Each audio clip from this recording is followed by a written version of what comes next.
Hey, it's another beautiful day, the day before the Super Bowl, and we're all excited about that stuff, right? We're all geared up in our Eagles gear all week long.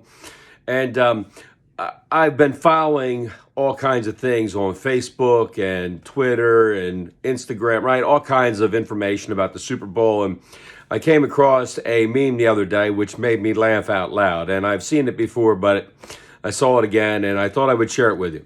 Jesus is like on the mountainside, right? And there are all his disciples around him, and there's people, and Jesus says this. He says, love everybody. And then one of the guys raises his hand and says, even people with tattoos and piercings? And Jesus says, yeah, even people ask stupid questions, right? And I laugh out loud every time I say it, right? And here's the thing. What does Jesus preach? He preaches love.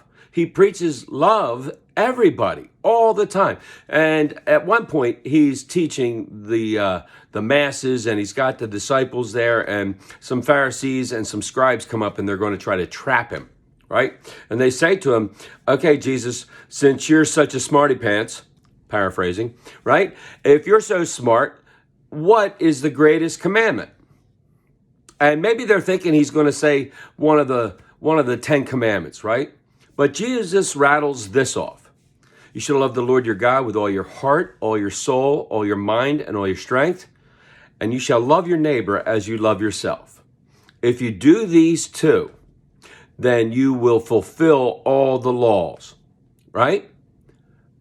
And the Pharisees and the scribes are like this. Wow, good answer. Right? And as we go through our lives, sometime as disciples of Jesus, right, we get caught up in looking at others and going, oh, well, I mean, he can't be a Christian, right? Look at his mohawk. I mean, he's got tattoos on the side of his head where the mohawk is. And he's got like those big things in his ears. They're big and round, and they're hard. We call them gauges, by the way. And he's got a nose ring, and it goes right through the middle, and he looks good, right? He's got a tattoo on his neck, and his girlfriend has pink hair, and she's wearing some weird looking clothes, and I mean, they can't be Christians, right? And then you start to talk to them, and they have this deep, abiding love with God. They are serving and helping others and working in their community, and they love Jesus. They just look different than us. And you see, I think that's something that as Christians, we need to make sure that we put into our heads, but in our hearts even more so.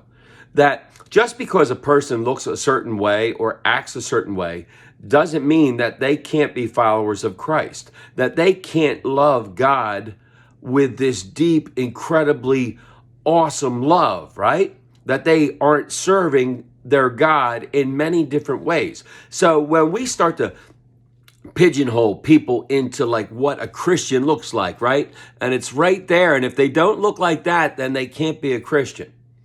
We're making a huge mistake, because we are to love God with everything that we are. And the second most important commandment is to love our neighbor as we love ourselves, no matter what they look like. May God continue to pour out his grace, mercy, and blessings on each and every one of us until we get to meet again. Amen. Amen.